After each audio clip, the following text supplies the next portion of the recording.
Another video और आपका आज वीडियो में स्वागत और है। आज हम लोग देखने जा रहे हैं सेकंड पार्ट। किस वीडियो का बताएंगे मौजा। हमने जो वीडियो देखी थी उसका आज हम सेकंड पार्ट देखने जा रहे हैं। तो चलिए देख लेते हैं वीडियो, लेकिन इससे पहले इस वीडियो के चैनल का ओरिजिनल लिंक आपको हमारी वीडियो के डिस्क्रिप्शन में मिल जाएगा। सब्सक्राइब कर, लाइक कर, शेयर कर, फॉलो कर इनके चैनल को। उसके अलावा मैं ब्लॉग चैनल का लिंक, इंस्टाग्राम का लिंक भी हमारी वीडियो के डिस्क्रिप्शन में मिल जाएगा। सब्सक्राइब कर, लाइक कर, शेयर कर, फॉलो तो करें। चलिए देख लेते हैं वीडियो। इस दुनिया को छोड़ के और क्या है संसार में? इस दुनिया में जो कुछ भी है उससे क्या पा रहे हो? तकलीफ। ये जवाब ने थोड़ा सा टिकल कर दिया मेरे दिमाग को। और ओके, बहुत लो लेवल सवाल अभी पूछूंगा। लो लेवल हाई लेवल कुछ नहीं, मुझे बहुत अच्छा लग रहा है। ओके। ये सब आपने सीखा कैसे सर? देख देख के दो बातें हैं। एक तो यही कि बात कर रहे हो, देखो, समझो, और जो कुछ भी दिखाई दे रहा हो ईमानदारी से उसको स्वीकार करो ना। सच हम सबको दिखता रहता है, लगातार नहीं तो यदा कदा तो दिखता ही रहता है। कड़वा होता है, चोट देता है, इसीलिए हम उसको मानने से, स्वीकारने से इनकार कर देते हैं। मैंने अपने ऊपर थोड़ा सा ये अनुशासन रखा कि अगर सच्चाई दिख रही है तो उससे भले ही मुझे चोट लगती हो, दिल टूटता हो, भीतरी अपमान होता हो, जो चीज़ सच्ची दिख गई उसके सामने सर झुका दूंगा। ये पहली बात। दूसरी बात, मेरी अपनी बात इतनी बड़ी नहीं हो सकती कि मैं किसी और की बात ना सुनूं। तो मुझसे पहले आज तक दुनिया में जितने भी लोग हुए हैं जिनके पास कहने के लिए कुछ रहा है, मैंने कोशिश करी है कि मैं सबको पढूं, जानूं, जितना अधिक से अधिक जान सकता हूं। और ये दोनों चीज़ें मिल करके, एक अपनी ईमानदार नज़र से दुनिया का अवलोकन, ऑब्जर्वेशन, दूसरा जितना हो सके उतना ऊंचे से ऊंचा साहित्य पढ़ना। इन दोनों चीज़ों से जो थोड़ा बहुत मैं सीख पाया हूँ, मैंने सीखा है। साहित्य मतलब ओके। अपने वेद पढ़े, हेल्प है। और 4 वेदों के थ्रू आपने अपनी मैक्सिमम नॉलेज पाई है या और भी किताबें होती हैं ऐसी? अरे बहुत किताबें होती हैं। 4 वेद ही अपने आप में पहले तो बहुत हैं। 4 वेदों में सैकड़ों उपनिषद आते हैं और एक एक उपनिषद बहुत ध्यान मांगता है, बहुत समय मांगता है। उसके बाद वेदांत में तमाम प्रकरण ग्रंथ हैं। क्या प्रकरण ग्रंथ बोलते हैं उनको, ठीक है, जो कि सीधे सीधे वेदों में नहीं आ रहे हैं, पर वो माने वेदांत के अंतर्गत ही जाते हैं, तो उनको पढ़ना होता है। जैसे भगवद गीता है तो ये वेदांत की प्रस्थानत्रयी का हिस्सा होती है, पर वेदों में नहीं है, तो महाभारत का हिस्सा है। उसी तरह से अष्टावक्र गीता है, या ऋभु गीता है, या उद्धूत गीता है, या राम गीता है, शिव गीता है, जाने कितनी गीताएं हैं। तो ये तो हो गई सब भारतीय ग्रंथों की बात, और भारतीय में भी वैदिक ग्रंथों की बात। इसके अलावा भारत में ही अन्य दर्शन भी रहे हैं। नास्तिक दर्शन रहे हैं, उदाहरण के लिए जैन दर्शन है, बौद्ध दर्शन है, चारवाक दर्शन रहा, उसकी किताबें मिलती नहीं हैं। सांख्य है, सांख्य अब वेदों में तो नहीं मिलेगा तुमको। योग है, पतंजलि के योग सूत्र हैं, तो ये भारतीय हो गए। फिर भक्ति मार्ग की इतनी धाराएं हैं, उनकी सबकी अपनी पुस्तकें हैं। कबीर साहब हो गए, मेरा सर उनके सामने लगातार झुका रहता है, उनसे इतना सीखा है। गुरु नानक देव हो गए, भक्ति धारा के और न जाने कितने संत हैं, बाबा बुल्ले शाह हैं, शेख फरीद हैं, गोस्वामी तुलसीदास की रामचरितमानस है, उसको पढ़ो तो कई पुराण हैं जिनके कुछ अंश वेदांत की रोशनी में बहुत ही मर्मस्पर्शी हो जाते हैं। उसके बाद भारत से बाहर निकलो तो चीनी और जापानी कितनी ही पुस्तकें हैं। आप च्वांगजू के पास जा सकते हैं, आप लीजू के पास जा सकते हैं। ज़ेन मास्टर्स हैं, सैकड़ों सालों से पिछले लेकर के आज तक के, उनकी बातें, उनके क्वांस हैं। हमने कहा था ना कि दिमाग में टिकलिंग हो गई है, तो ज़ेन क्वांस पढ़ो, टिकलिंग और बढ़ जाएगी, एकदम मज़ा आ जाएगा। फिर वेस्टर्न मिस्टिक्स हैं, वेस्टर्न फ़िलासफ़र्स हैं। वेस्टर्न फ़िलासफ़र्स में भी जो ईसाइयत के पहले के हैं, फ़िलासफ़र्स ऑफ एंटिक्विटी, वो हैं, तो उनकी बातें अलग किस्म की हैं। फिर जो अभी के पिछले 500-700 साल के वेस्टर्न फ़िलासफ़र्स हैं, उनकी सबकी बातें हैं। तो इनको सबको पढ़ा है, कुछ को कम, कुछ को ज़्यादा। बहुत सारे ऐसे भी हैं जो अभी मेरी रीडिंग लिस्ट में हैं, जिनको पूरा पढ़ नहीं पाए हैं, जिनको अभी पढ़ना बाकी भी है। तो ये सब चलता रहता है। इन सारी चीज़ों को आप रिटेन कैसे करते हो? नहीं, रिटेन कुछ भी नहीं कर पाता। ये तो मैं आज ही किसी से बात कर रहा था कि मैं सब भूलता जा रहा हूँ, और अचानक जब ज़रूरत होती है तो कभी कभार कुछ याद भी आ जाता है। जब याद आता है तो मुझे ये ताज्जुब होता है कि अरे ये मैंने पढ़ा कब था। तो वो सब अब धीरे धीरे स्मृति से विलुप्त होता जा रहा है। आप एक IITian हो, मैं IITians के साथ काम करता हूँ। डेफिनेटली IITians का ब्रेन पावर थोड़ा सा ज़्यादा होता है, ये सच है। शायद मेहनत की वजह से ज़्यादा हुआ है, शायद 11th-12th की घिसाई की वजह से ज़्यादा हुआ है। पर मैंने ये भी देखा है कि ओवर टाइम 22 ईयर्स के बाद, मैं अभी 30 साल का होने वाला हूँ, I feel I have caught up to some degree. मैं बहुत आम इंजीनियरिंग कॉलेज में था और तभी डेफिनेटली मेरा मेंटल लेवल काफ़ी कम था मेरे IITian फ्रेंड्स से। अब आई feel I have caught up podcast की वजह से, आप जैसे लोगों से मिलने की वजह से। पर आपने नोटिस किया कि लाइफ के साथ ब्रेन कैपेसिटी भी बढ़ सकती है इन सारी चीज़ों से? दो अलग अलग चीज़ें हैं, ये आप समझना। आप IITian के जिस ब्रेन लेवल की बात कर रहे हो ना, वो ऑब्जेक्टिव प्रोसेसिंग में उनकी एफिशिएंसी की बात है। ठीक है, ऑब्जेक्टिव डेटा आ गया, वो शायद उसको बेहतर तरीके से प्रोसेस कर पाते हैं। जी, ठीक है ना। एक स्थिति है, उसको वो इक्वेशन में एक्सप्रेस कर लेंगे और उसके बाद वो उस इक्वेशन को सॉल्व भी कर देंगे। ठीक है, so they are able to make meaning out of worldly objective situations. Mathematics, all physical sciences. Mathematics is a way to solve physical problems. Is a way to first of all express physical situations and then solve those situations into a meaningful result. तो एक तो चीज़ ये है कि तुम बाहरी दुनिया को कितनी बारीकी से, पैनेपन से, शार्पनेस से देख पाते हो, वो एक आयाम की, एक तल की, एक डायमेंशन की कैपेसिटी है। उससे कहीं ज़्यादा महत्वपूर्ण भी और विरल भी, रेयर भी कैपेसिटी होती है अपने आप को देख पाना।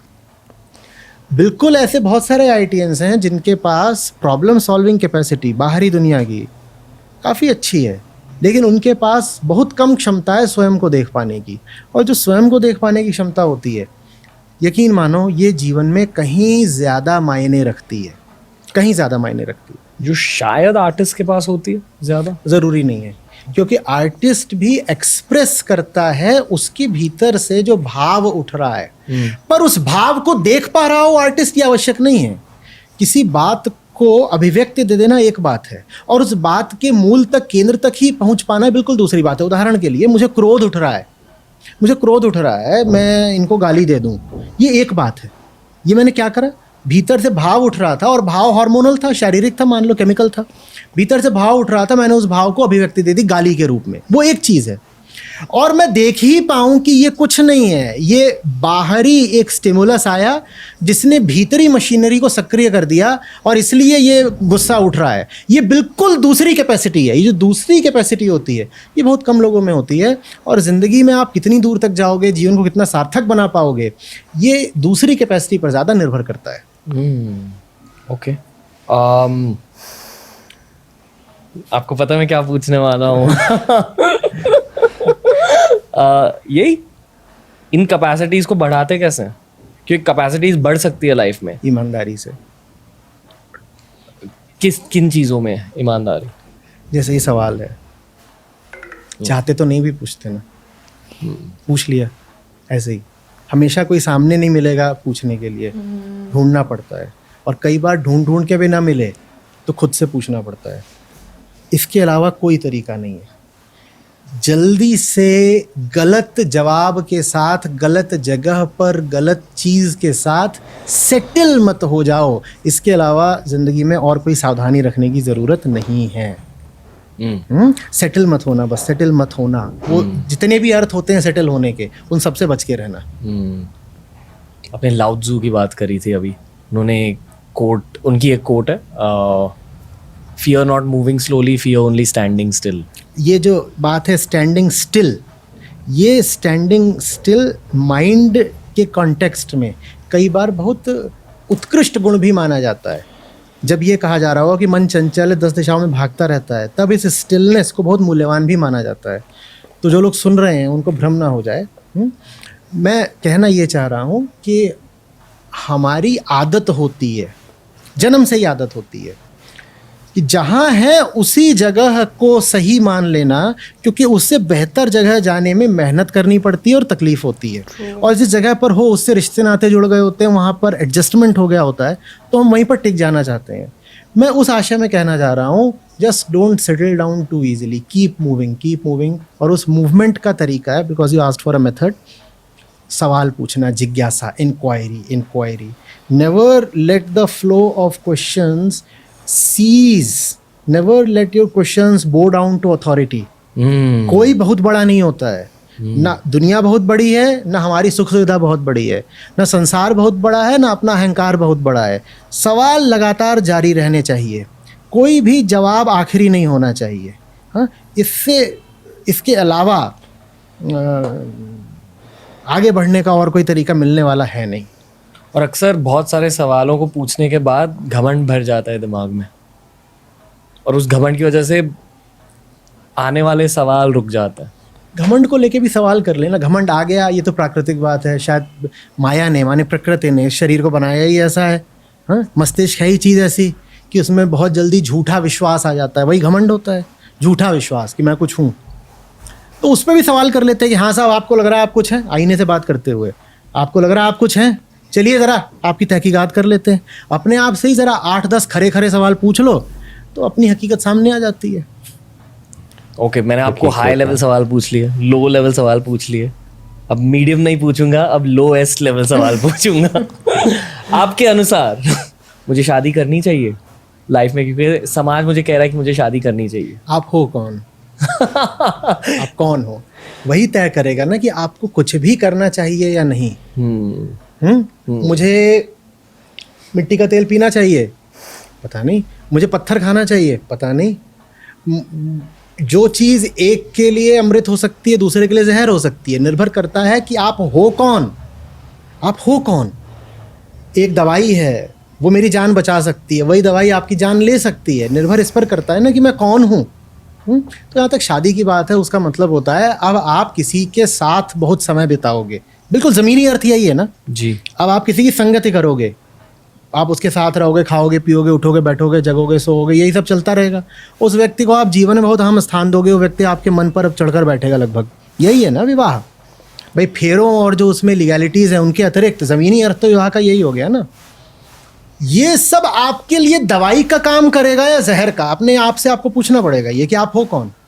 और दोनों हो सकता है, दोनों नहीं हो सकता। यानी कि दोनों में से एक तो हो सकता है। दोनों में से एक होगा। ये भी हो सकता है कि दोनों के बीच की कुछ बात हो, कुछ कंडीशनल हो, कोई यहाँ तक ठीक हो, यहाँ तक गड़बड़ हो, ये सब हो सकता है। लेकिन कौन सी चीज़, अब डॉक्टर भी आपको बताता है ना, ये दवाई है 1 हफ्ते के लिए लेनी है, और ये दवाई है दिन में 2 बार लेनी है, 1 हफ्ते ज़्यादा मत ले लेना, और दिन में 2 बार से ज़्यादा मत ले लेना। तो वो सब चीज़ें होती हैं। उसके लिए डॉक्टर को डायग्नोसिस पता होना चाहिए कि ये जो पेशेंट है ये है कौन। और हम पेशेंट हैं, जो माँ के गर्भ से पैदा होता है वो एक पेशेंट पैदा होता है।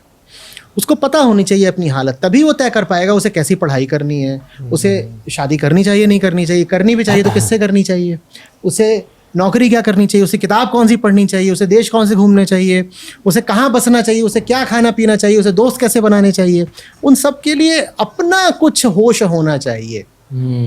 और अगर अपना होश नहीं है और सिर्फ भावनात्मक या शारीरिक ज़रूरतों के चलते आप अपने जीवन में विपरीत लिंगी को, ऑपोजिट जेंडर को लेकर के आ गए, तो उससे बड़ा नर्क तैयार होता है। एम स्कॉट पेक हैं, द रोड लेस ट्रेवल्ड, उन्होंने कहा दुनिया में मानसिक बीमारी का सबसे बड़ा जो कारण है वो मैरिज है।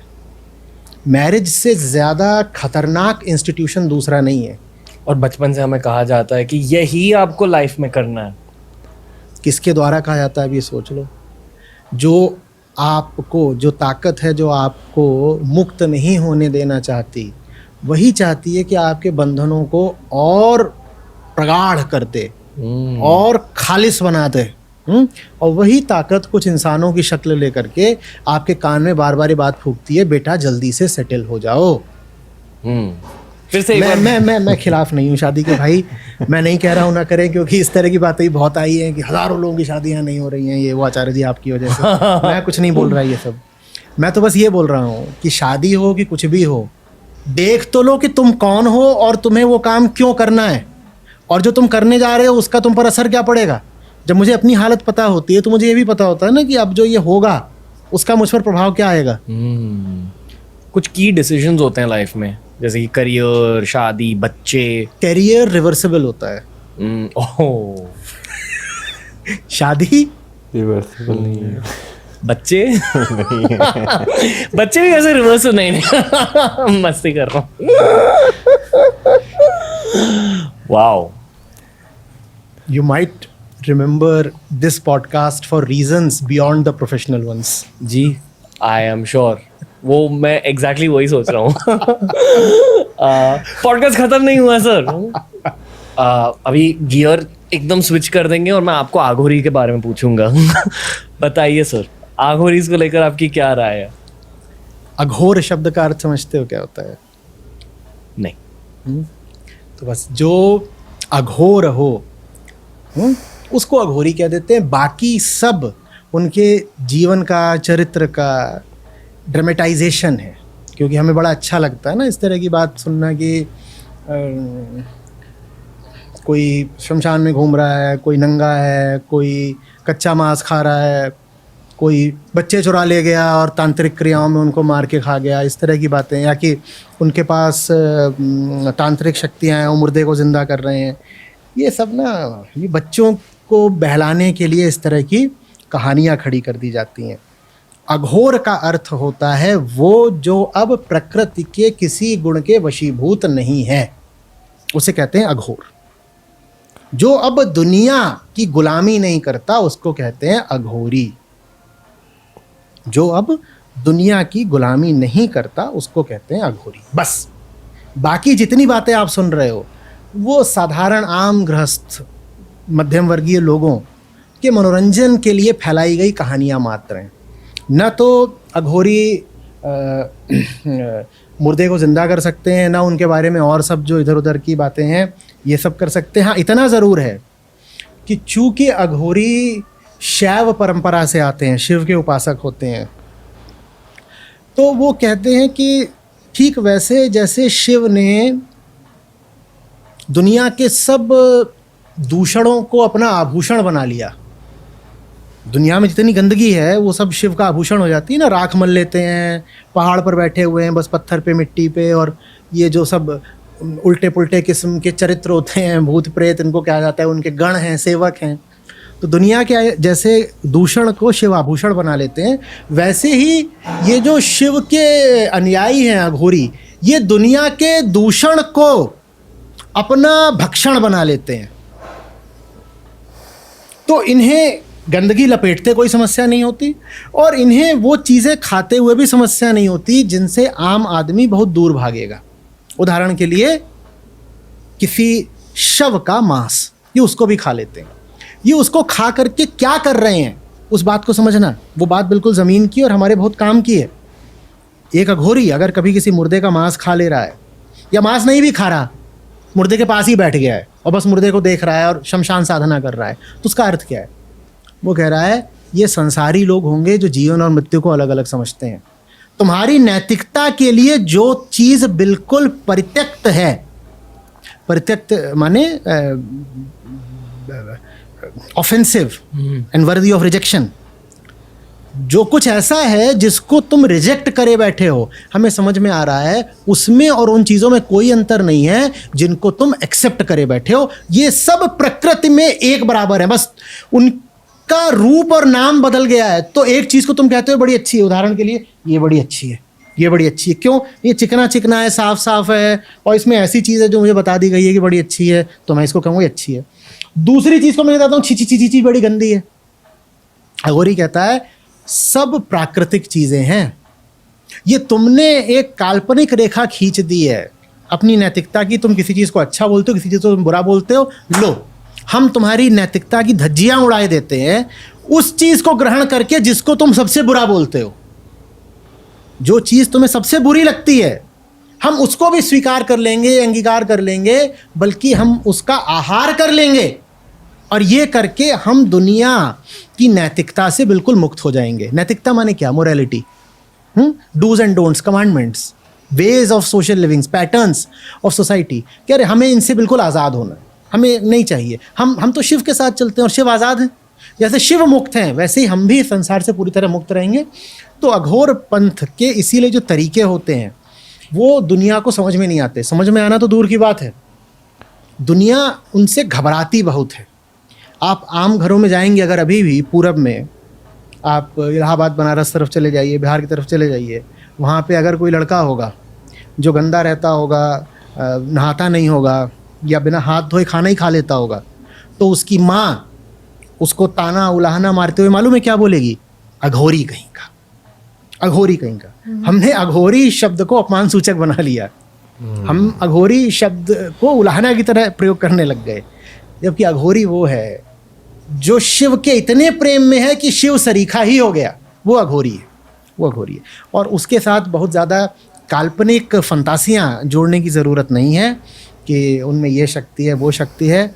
जो कोई इस पूरे जगत को एक समान समझने लगे, जगत के बीच में भेद करना छोड़ दे कि यहाँ पर यही ठीक ये गलत, उसको अघोरी बोलते हैं। मुझे 2 मिनट और देना, मैं समझा देता हूँ, क्योंकि ऐसा लगेगा वरना की बात अधूरी। 2 घंटे ले लो सर। हाँ देखो क्या है, डिस्टिंक्शन करना बहुत ज़रूरी है, ठीक है। लेकिन आम आदमी मालूम है क्या करता है? आम आदमी पूरी तरह मटेरियलिस्टिक होता है। ये मान लो एक सतह है, एक मेज़ है, ये आ रही होगी क्या कैमरे में? ये आ रही होगी? जी, जी, ये आ रही होगी। हम क्या करते हैं कि आम आदमी का जो जीवन है वो बस इतने तक सीमित होता है।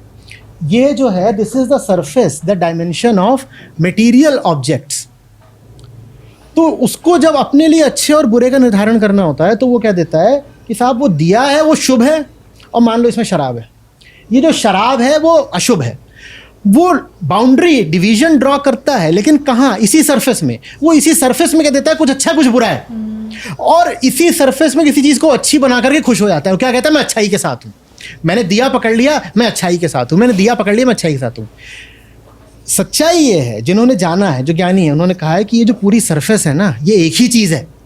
इसमें जो कुछ भी अलग अलग दिख रहा है वो अलग अलग है नहीं, वो सब एक ही है। तो तुम इसमें क्या बेकार में सीमा खींच रहे हो? इसमें क्या तुम डिवीजन खड़ी कर रहे हो? डिवीजन तुम्हें खड़ी करनी चाहिए, लेकिन इस सरफेस के बीचों बीच नहीं, इस सरफेस में और इस सरफेस के बियॉन्ड।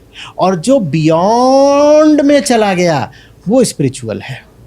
जो जान गया कि मटेरियल एक सीमा तक ही शांति दे सकता है, and hence something beyond the material is needed, वो स्पिरिचुअल है। अघोरी वही है। अघोरी कहता है इसमें जो कुछ है वो सब एक बराबर है।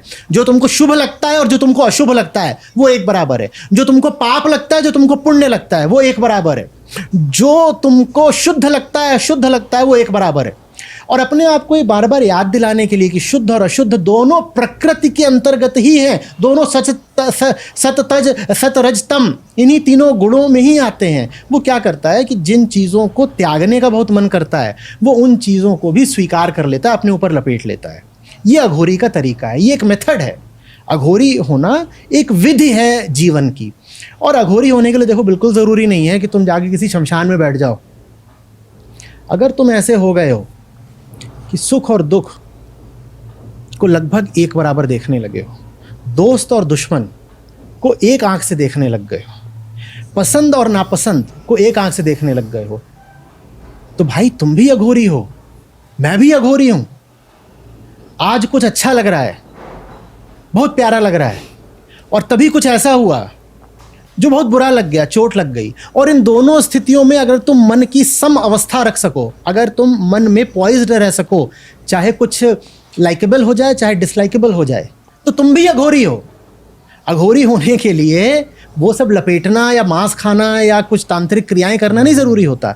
अघोरी होना मन की एक साफ अवस्था को कहते हैं, ठीक है। तो जो भी कोई ऐसा हो जाएगा कि पूरे संसार के फैलाव को एक देख सकेगा, ये एक ही बात है, अच्छा बुरा एक बात है, जीवन मृत्यु एक बात है, आना जाना एक बात है, ये बहुत दूर की बात है। इसीलिए नहीं कह रहा हूँ कि हर आदमी आसानी से घोरी हो सकता है। हाँ, इस बात का मजाक आसानी से जरूर उड़ाया जा सकता है कि आना जाना एक बात है, कोई स्टूडेंट बोलेगा पास फेल एक बात है, एम्प्लॉयमेंट अनएम्प्लॉयमेंट एक बात है, पैचअप ब्रेकअप एक बात है, तो इसके मजाक बन सकते हैं, बिल्कुल मीम बना दे लोग, वो एक अलग चीज़ है।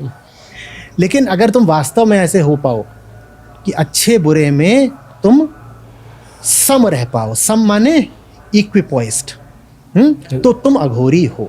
अघोरी हो, भले ही तुमने साफ कपड़े पहन रखे हैं, भले ही तुम रोज नहाते हो, भले ही तुम वीगन हो पूरे तरीके से, मांस से तुम्हारा कोई ताल्लुक नहीं, साथ ही साथ अघोरियों को कुछ पड़ी नहीं है कि वो जानवर वगैरह काटेंगे, तो अघोरियों के साथ वो छवि भी नहीं जोड़ी जानी चाहिए। अघोरियों को न मांसाहार का शौक है, न शराब का शौक है, न शमशान का शौक है। उनको शौक है तो बस मुक्ति का, ठीक है, वो वैसा हो जाना चाहते हैं जैसे शिव स्वयं है। हमने इस टेबल की बात करी एज मटीरियल रेल्म, और फिर आपने बात करी उन चीजों के बारे में जो इस टेबल के बाहर है। मुझे पता था पूछोगे। हाँ, of course sir.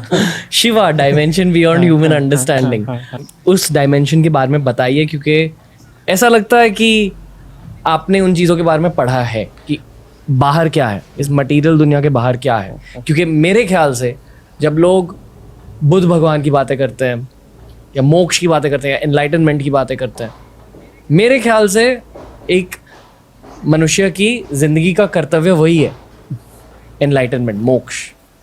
Please correct मी अगर मैं कुछ गलत कह रहा हूं तो। क्या होता है मटेरियल रेल्म के बाहर? ठीक, चलो शुरू करते हैं। जो पता है वहां से शुरू करते हैं, फिर वहां जाना चाहेंगे जो नहीं पता है। यही सही तरीका जी। है। जो कुछ इस पर है, ये वर्ल्डली डोमेन है, उसकी पहचान क्या, उसकी कैरेक्टरिस्टिक क्या है। इस पर अभी क्या क्या रखा है? नैपकिन रखा है, ये मग रखा है, और वो आपका दीप रखा हुआ है, ठीक है ना। पहचान क्या है इनकी? इनकी पहचान ये है कि आंखें इनको देख सकती हैं, हाथ इनको स्पर्श कर सकते हैं, आवाज करूंगा तो कान सुन सकते हैं, और मन इनकी छवि बना सकता है। ये वर्ल्डली रियल्म की या वर्ल्डली डायमेंशन की पहचान होती है। सहमत? ये बात बिल्कुल ठीक है, आगे बढ़े। वर्ल्डली डायमेंशन की क्या पहचान है? It is available and amenable to the senses. आंखें देख सकती हैं और मन उनको प्रोसेस कर सकता है, मेमोरी में स्टोर कर सकता है, उसके बारे में थॉट, विचार कर सकता है, ठीक है ना। ये वर्ल्डली डायमेंशन की बात है। साइंस को भी हाईलाइट कीजिए। साइंस इसके भीतर आता है या इसके हल्के से? साइंस सिर्फ और सिर्फ यहीं पर कॉन्टेक्चुअल है, और यहाँ खत्म हो जाता है, बस यहीं खत्म हो जाता है। और साइंस बहुत ईमानदार चीज है। साइंस कहती भी नहीं उसे बियॉन्ड जाना है। साइंस कहती है whatsoever is available to the senses shall be explored. जी। जो कुछ आंखों से दिख रहा है, जो कुछ भी कंसेप्चुअलाइज करा जा सकता है, जिस किसी का भी सेंसरी या मेंटल प्रूफ अवेलेबल है, बस उसकी बात करेगा साइंस, उसके आगे साइंस जाएगा नहीं। और अभी हमने क्या बोला? हमने बोला इसके आगे जो उसकी बात करो, जबकि हमने कहा जिसकी बात की जा सकती है वो सिर्फ इसी डायमेंशन का है, ठीक है। तो केन उपनिषद क्या कहता है कि श्रोत्रस्य श्रोत्रम, वो जो आगे है वो कानों का कान है, वो आंखों की आंख है। कहता है शब्द उस तक जाना चाहते हैं, जा नहीं पाते, असफल होकर वापस लौट आते हैं। मन उसकी कल्पना करना चाहता है, कर नहीं पाता, असफल होकर चुपचाप बैठ जाता है। वो है आगे। अब बताओ उसके बारे में कुछ कैसे बोलूं? और अगर मैंने उसके बारे में कुछ बोल दिया तो मैंने उसको घसीट कर कहां डाल दिया? मटेरियल रेल्म, यहीं डाल दिया। और अगर यहां डाल दिया तो उसकी कीमत क्या बची? यहां पर तो ये मग पहले ही बैठा हुआ है, फिर तो जो तुम्हारी डिविनिटी है वो इस मग में बैठ गई। मग में डिविनिटी बैठी है, उस मग की क्या कीमत, उसकी डिविनिटी क्या कीमत? समझ आ रही बात? तो इसीलिए जो बियॉन्ड है उसकी बात एकदम नहीं करनी चाहिए। वेदांत सीधे सीधे वर्जित करता है कि कर मत देना उसकी बात। बार बार इसीलिए कहता है कि सत्य या आत्मा या ब्रह्म अचिंत्य है, अकथ्य है, अप्रमेय है, अकल्प्य है, निराकार है, निर्गुण है, उसके बारे में कुछ मत बोलना। और जो उसके बारे में बोले उसको कहना गपोड़ी, गप्पे मारना। ये किससे बाज आदमी है, इतनी बातें कर रहा है बियॉन्ड की। बियॉन्ड की तो कोई बात नहीं कर सकते। बुद्ध के पास लोग आते थे, कहते थे अनात्मा के बारे में आप इतना बोलते हो, अनात्मा को आप बार बार बोलते हो, अनात्मा, सब अनात्मा है, सब नकली है, सब नकली है, सब अनित्य है। ये बुद्ध का दर्शन है। बोलते थे ये तो बोल दो आत्मा क्या है। बुद्ध क्या बोलते थे? बुद्ध कहते थे एक शब्द भी अगर बोल दिया तो वो जो बियॉन्ड है उसका अपमान हो जाएगा। एक शब्द भी उसका अगर ख्याल भी करने की कोशिश की तो वही असली कह सकते हो तुम कि ईश निंदा हो जाएगी। जिसको आप बार बार बोलते हो ना कि भाई ये गलत हो रहा है, और आजकल हम बार बार इल्ज़ाम लगाते हैं लोगों पर। कौन सा गुनाह कि किसी ने फलाने की निंदा कर दी, ये कर दिया, वो कर दिया। तो सबसे बड़ा धार्मिक अपराध यही है क्या? जो सोचा नहीं जा सकता उसके बारे में सोचना, सत्य की, या आप जिसको आम भाषा में गॉड बोल देते हो, उसके विषय में कोई विचार करना, कल्पना करना, उसके विषय में कोई कहानी बना लेना, उसकी कोई साकार मन में मूर्ति खड़ी कर लेना, ये सबसे बड़ा गुनाह है। इससे बड़ा कोई दूसरा गुनाह नहीं होता। तो जब उसकी बात आए तो बस क्या करना चाहिए? सर झुका देना चाहिए, मौन हो जाना चाहिए, कुछ नहीं कहना चाहिए। ये सब भी नहीं कहना चाहिए कि वो बहुत अच्छा है, बहुत दयालु है, या कि वो इंसाफ करता है, या वो सब देख रहा है। कुछ मत बोलो उसके बारे में। ना वो देख रहा है, ना वो दयालु है, ना उसे इंसाफ करना है, ना वो अच्छा है, ना बुरा है, ना छोटा है, ना बड़ा है, ना यहाँ का है, ना वहाँ का है। ये उपनिषदों का तरीका है। वेदांत नेति नेति नेति, कुछ बोलोगे सत्य नेति नेति, नहीं नहीं नहीं नहीं नहीं नहीं नहीं नहीं नहीं नहीं नहीं, बस मना कर देता है। तो बात फिर किसकी करनी है? अरे बात इस टेबल की करेंगे ना, इस मेज की करेंगे। हमारे सारे बंधन, हमारे सारे दर्द, हमारी तकलीफें कहाँ हैं? इस मेज पर हैं। तो मैं उनकी बात करूंगा ना। बाहर क्या है मैं उसकी बात करके अपना समय क्यों खराब कर रहा हूं? मुझे मेरे सारे बंधन मेज की इस सतह, इस वर्ल्डली डोमेन में है, यहीं पर है मेरे सारे बंधन। मैं बात बाहर की करना चाहता हूं। बाहर की बात करके, बाहर के किस्से उड़ा करके मुझे क्या मिलेगा? और मैं हूं कौन? जो बीमार है इस सतह पर, और अपने इसी बीमार दिमाग से मैं डिविनिटी का कुछ अफसाना लिख देना चाहता हूं। वो अफसाना भी कैसा होगा? एक बीमार अफसाना होगा। अफसाना माने किस्सा। वो एक बीमार किस्सा होगा जो मैं लिख दूंगा। बीमार किस्से लिख करके मेरा कौन सा इलाज हो जाना है? तो मैं ये बस देखूंगा कि अभी जो मेरी ज़िंदगी चल रही है उसमें मैं कहाँ कहाँ फंसा हुआ हूँ। बुद्ध अपने आप को बोला करते थे कि मैं चिकित्सक हूँ, फिजिशियन। मैं स्वास्थ्य की तुमको सुंदर और मनोरंजक तस्वीरें नहीं बताऊंगा। मैं नहीं बताऊंगा हाउ हेल्थ इज लाइक। मैं तुमको ये बताऊंगा तुम बीमार किस किस तरीके से हो। तुम अपनी बीमारी पे ध्यान दो ना। तुम्हें क्या करना है ये जान करके कि हेल्थ कैसी होती है। जब बीमारी हट जाएगी तो जो बचेगा उसे हेल्थ कहते हैं। हेल्थ के बारे में बहुत बातें करने से या कॉन्सेप्ट, सिद्धांत बनाने से कोई लाभ नहीं।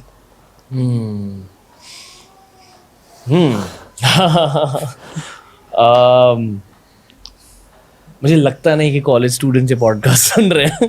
लगता है कि थोड़े से सुनते भी हैं, समझते भी हैं। एक बात बताता हूँ, ये सबसे ज़्यादा उम्मीद जवान लोगों से ही रहती है। और जिन लोगों ने मुझे समझा है उनमें आधे से ज़्यादा लोग 30 से कम उम्र के ही हैं। इसकी वजह क्या है? वो सुन सकते हैं।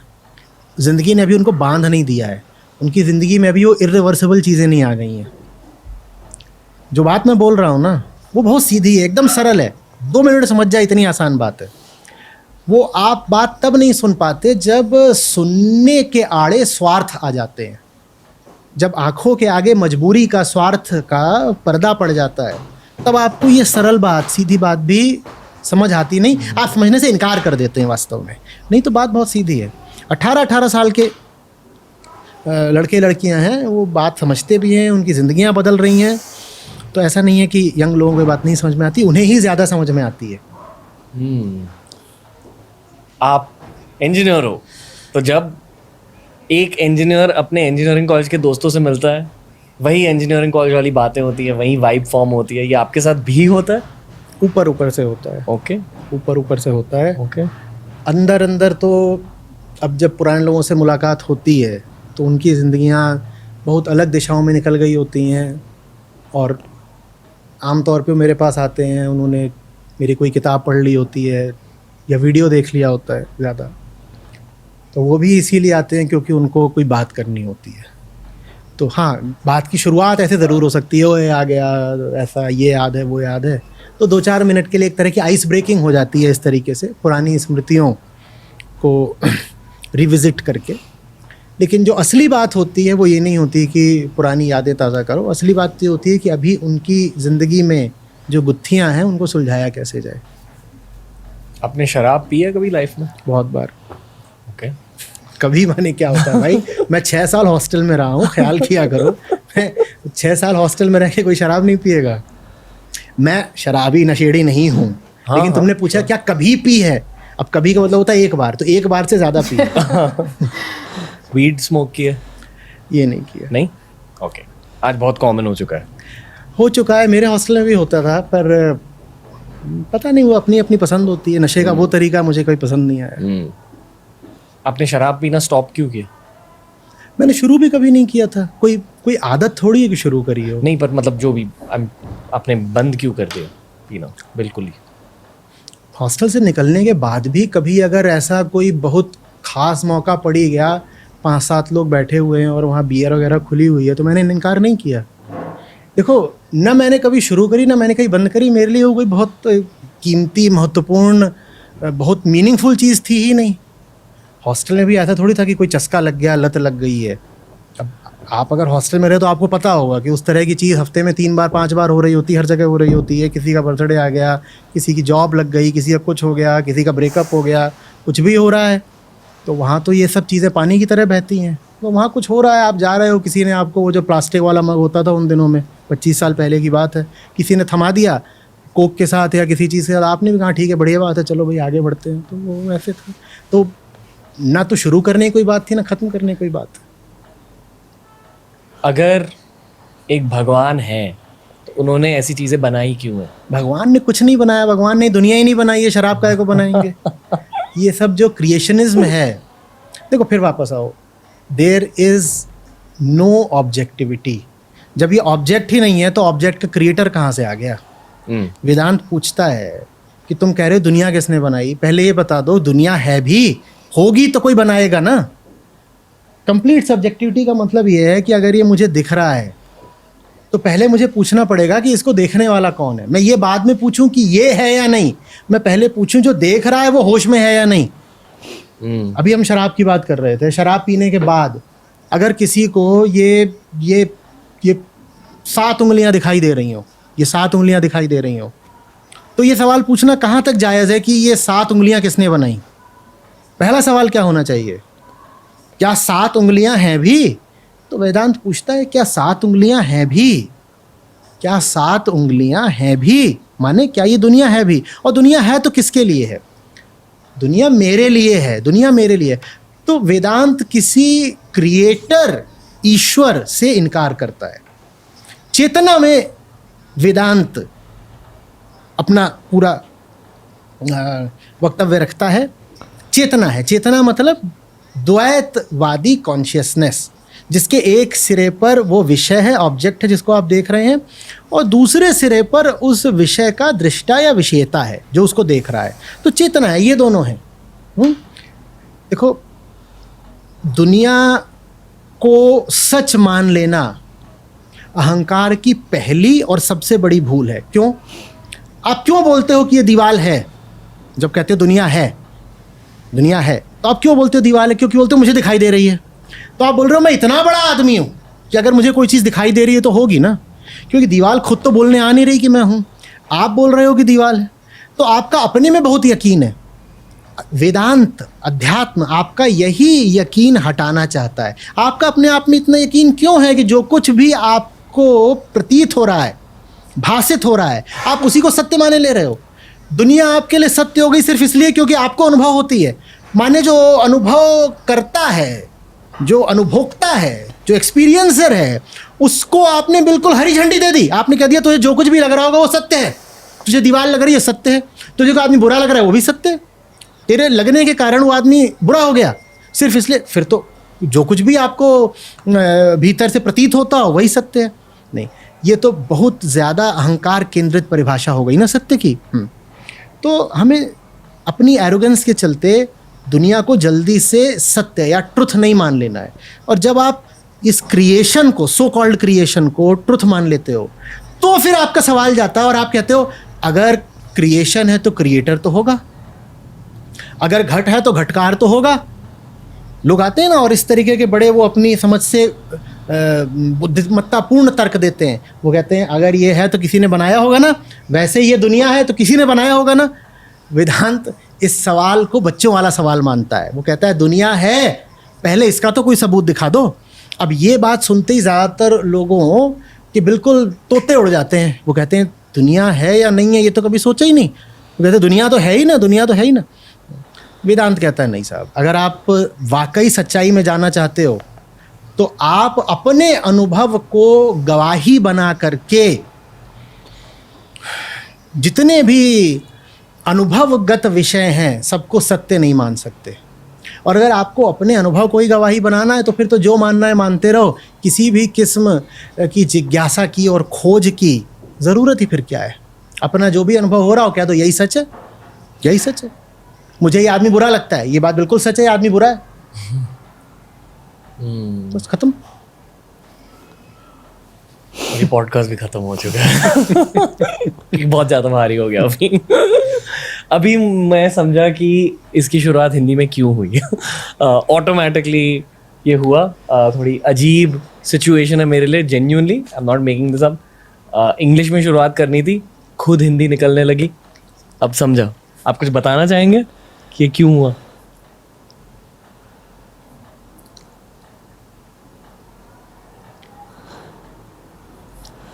कुछ जगहों के कुछ कायदे होते हैं और वो हमको पता होते हैं, भीतरी तौर पर बहुत गहराई से हम जानते हैं। हम उनको बहुत जान लगा करके भंग ही करना चाहें उन कायदों को तो अलग बात है। अगर हम अपने आप को थोड़ा भी आज़ादी देंगे तो उन कायदों का पालन अपने आप हो जाता है। उसमें कोई आपको बहुत विचार नहीं करना पड़ता। मैं एक उदाहरण दिए देता हूँ। ये आपका घर है, स्टूडियो है, मैं यहाँ पर घुसा, वहाँ बाहर वो शू रैक रखा हुआ था। किसी ने मुझसे कहा थोड़ी कि ये जगह साफ़ है, पवित्र है, आप चप्पल उतार के प्रवेश करिए। किसी ने कहा थोड़ी, चप्पल अपने आप उतर गई। वैसे ही आप यहाँ सामने बैठे तो अंग्रेज़ी अपने आप उतर गई। कुछ चीज़ों की सफाई मन जानता है कि रखनी पड़ती है। आचार्य सर, मेरी दिल की ये ख्वाहिश है कि this is the first of many.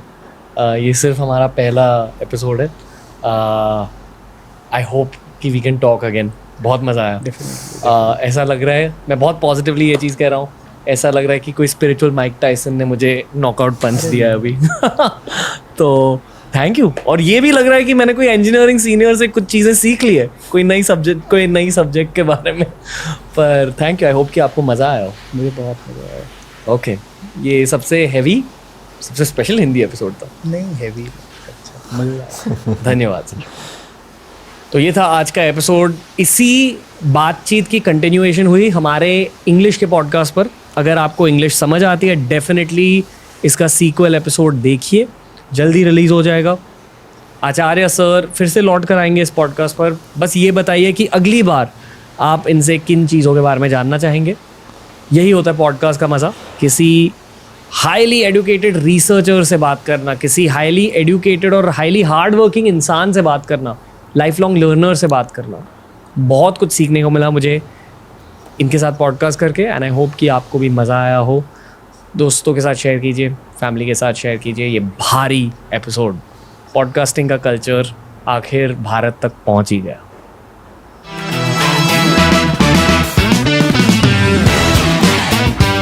भाई आज का ये जो पॉडकास्ट का जो बकाया हिस्सा है, इसे देखकर जो है ना मेरे जहन में एक चीज़ उठ रही थी कि इंसान बेसिकली है क्या। क्योंकि जब हम वैसे पढ़ना शुरू होते हैं तो हमें सबसे पहले एक चीज़ जो पढ़ने को मिलते हैं, इंसान जो है वो ख्वाहिशात का एक पुतला है, ठीक है ना। यानी कि उसमें ढेर सारी ख्वाहिशात जो हैं वो बैठी होती हैं।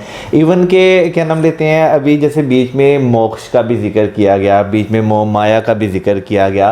तो एक साइड पे हम इन चीज़ों को भी डिस्कस कर रहे होते हैं कि भाई हमें मोक्ष चाहिए, हम इस दुनिया में दोबारा नहीं आना चाहते। फिर एक साइड पे हम ये भी डिस्कस कर रहे होते हैं कि यार सब मोह माया है, यानी कि आपके पास जो भी चीज़ें हैं ना वो बस क्या लगे एक माया है, ठीक है ना। कोई इस दुनिया में वापस आना भी चाहता है या नहीं? कभी कोई भी नहीं आना चाहता।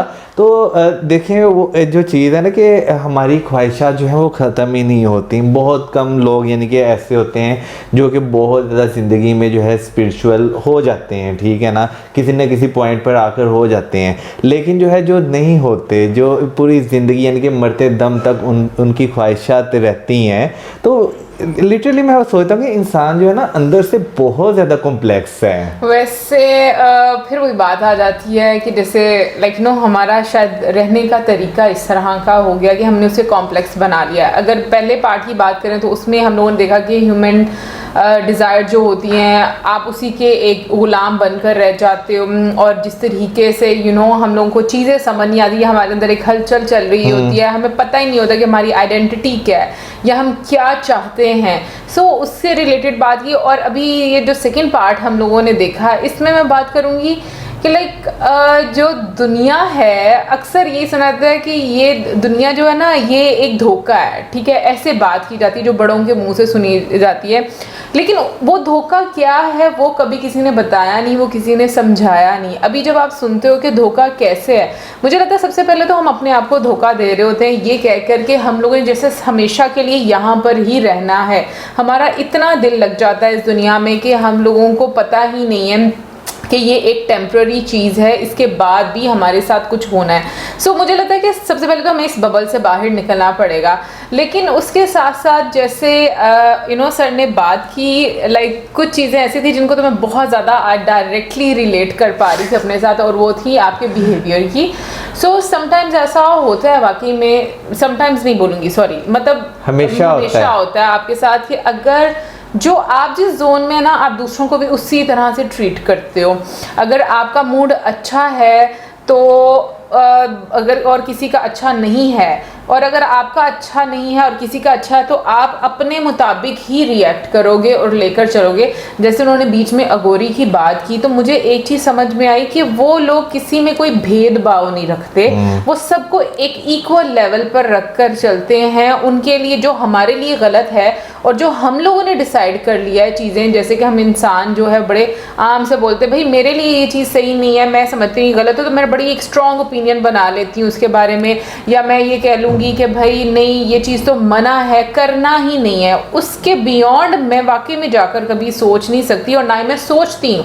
सो मुझे लगता है कि वो चीज़ें चेंज करना और उसको सुधार करना, और मुझे लगता है कि ये वाकई में एक इजी प्रोसेस नहीं है, ये बहुत डिफ़िकल्ट है अपने आप के साथ इस तरह चीज़ों को एनालाइज करना। यार मैं यहाँ पे ना थोड़ा सा और चीज़ को ऐड करना चाहूँगा कि हम लोग जो होते हैं ना, जो आम जिन्हें हम नॉर्मल पीपल कहते हैं, ठीक है ना, वो जो होते हैं ना अपने आप को एक बहुत ज़्यादा अच्छा समझते कि हम एक परफेक्ट इंसान है, ठीक है ना। लेकिन ऑन दी अदर साइड हमारे माशरे में कुछ ऐसे लोग भी होते हैं जिन्हें हम एक अलग कैटेगरी में डाल देते हैं, जिन्हें हम एबनॉर्मल का नाम देते हैं, ठीक है ना। लिटरली आप समटाइम्स ऐसा होता है कि आप देखें ना, जो लोग जिनका दिमाग अपनी एज से कम होता है, ठीक है ना, वो दिल के बहुत ज़्यादा साफ होते हैं, ठीक है ना। आप उनसे बात करते हैं ना, वो आपको एक प्योर जवाब देते हैं, ठीक है ना। ऑन दी अदर साइड जब हम कहते हैं ना अपने जैसे लोग जो हम कहते हैं परफेक्ट है, वो आपको, हाँ हम नॉर्मल लोग हैं, वो आपको जो है ना एक कहते हैं ना डिप्लोमेटिक जवाब, ठीक है ना, एक ऐसा जवाब कि आप ना इधर के ना उधर के, आप बीच में आप खुद भी कंफ्यूज हो जाते हैं कि आपने क्या करना है क्या नहीं करना। अभी जैसे कि हमारे माशरे में, यानी कि हमारा जो इंडियन सब कॉन्टिनेंट है, इसमें जो है एक चीज़ बचपन से ही सुनते आ रहे हैं, बच्चे को पढ़ाओ लिखाओ, जवान करो, शादी करो, अपनी जिम्मेदारियां संभाले, अपना घर संभाले, ठीक है ना।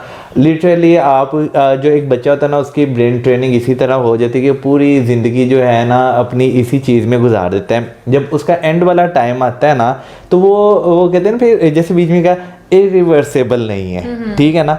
इंसान उसके बारे में सोच नहीं सकता कि यार मैंने क्या कर दिया। हम लोगों को अपनी वो गलतियां नहीं दिखाई देती उस टेन्योर में। हम जैसे कि अब बहुत सारे लोग हैं जो ज़िंदगी भर शादी नहीं करते, ठीक है ना, लेकिन हमारे माशरे में क्या है कि उस शख्स के ऊपर इतना प्रेशर डाला जाएगा, ये शादी क्यों नहीं करता, ठीक है ना। उस पर डिफरेंट डिफरेंट टाइप के टैग लगा दिए जाएंगे, ये वजह हो सकती है, ये वजह हो सकती है, ये वजह हो सकती है। मैं भी मानती हूँ कि बहुत ज़्यादा अज्यूम कर लिया जाता है कि इस इंसान के साथ ऐसे ऐसे और पता नहीं कैसे कैसे होता होगा, खैर वो इंसान भी बस एक टाइम में अगर ढीठ हो जाता है उसको भी कहते हो तो कहते रहो, लेकिन I think most important thing is कि हम अपने साथ कितने सच्चे हैं, ये चीज़ बड़ी इंपॉर्टेंट है। और मुझे लगता है सबसे ज़्यादा हम इसी में चूकते हैं कि हम लोग अपने साथ ही सच्चे नहीं होते और ना ही हम सच को एक्सेप्ट करते हैं। अगर कोई हमारे मिजाज के मुताबिक बात करता है तो हम उसको पसंद करते हैं, और अगर नहीं करता तो हम उसको पसंद नहीं करते।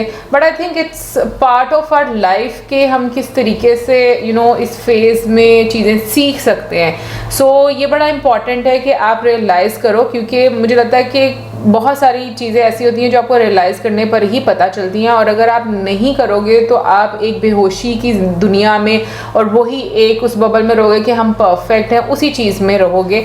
बाकी अनडाउटेडली हर इंसान को एक मोक्ष जो है इस लाइफ में चाहिए, बट मेरे जहन में ये क्वेश्चन आता है कि हम लोगों का दिल इस दुनिया में इतना लग जाता है, हमारे रिश्ते बन जाते हैं, हमारे दोस्त बन जाते हैं, बहुत सारे ऐसे रिश्ते बन जाते हैं जिनको आप नहीं भी जानते और उनके साथ आपके रिश्ते बन जाते हैं, तो फिर हम इस दुनिया से क्यों, मतलब एक तो जाते हुए डरते हैं और फिर हम दोबारा भी नहीं आना चाहते। मतलब कितना कॉन्ट्रास्ट है दोनों में कि हमें जाना भी नहीं है और हमें वापस भी नहीं आना। यार देखें, सबसे बड़ी बात मैं यहाँ पे ये कहना चाहूँगा कि सबसे बड़ी बात नहीं बल्कि छोटी सी बात है कि एक इंसान जो है ना, यानी कि हम इंसान हैं, ठीक है ना, हम लोगों को सबसे पहले यही समझ नहीं लगती कि भाई हम जिंदगी से क्या चाहते हैं और जिंदगी हमसे क्या चाहती है। हम पूरी जिंदगी जो है ना ऐसे ही, यानी कि वो जो एक लाइन एक सेट कर दी गई हुई है ना, जैसे अभी जो शुरू से चलती आ रही है, हम मोस्टली लोग जो हैं वो उसी पे जो है वो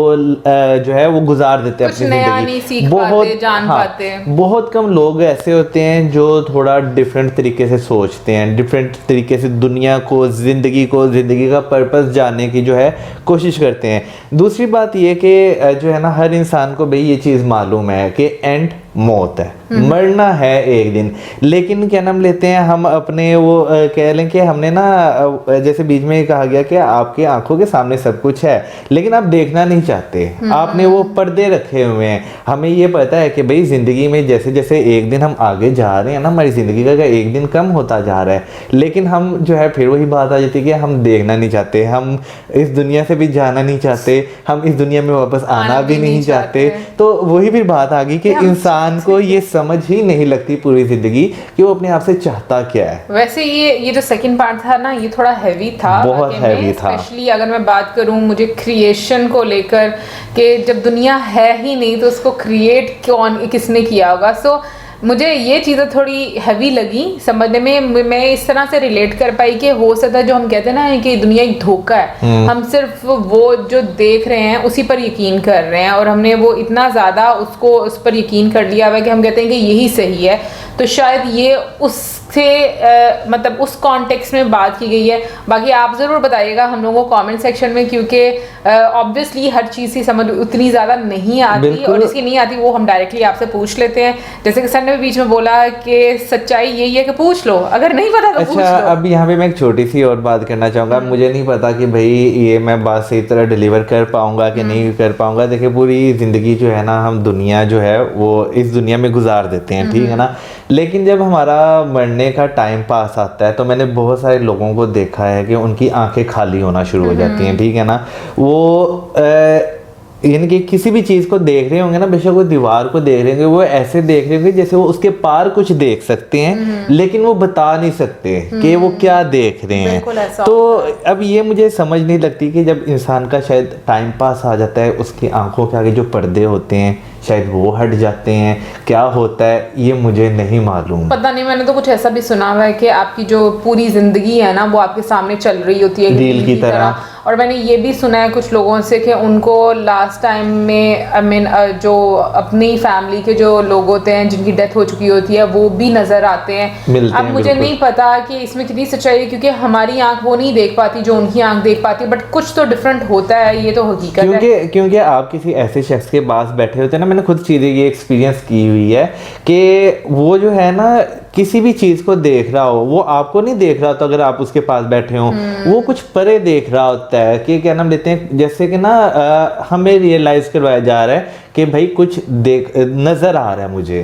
वेल गाइस, ओवरऑल मैं कहूँगी बहुत अच्छी वीडियो थी एंड आई होप आप लोगों को भी अच्छी लगी होगी। आपका क्या कहना है इस पॉडकास्ट के बारे में जरूर बताइएगा हम लोगों को कमेंट सेक्शन में। क्या सीखा, क्या जाना, क्या पहले से आइडिया था, वो भी हमारे साथ जरूर शेयर कीजिएगा कमेंट सेक्शन में या ईमेल में कर सकते हैं। और इसी के साथ हमें like, subscribe, share, good bye.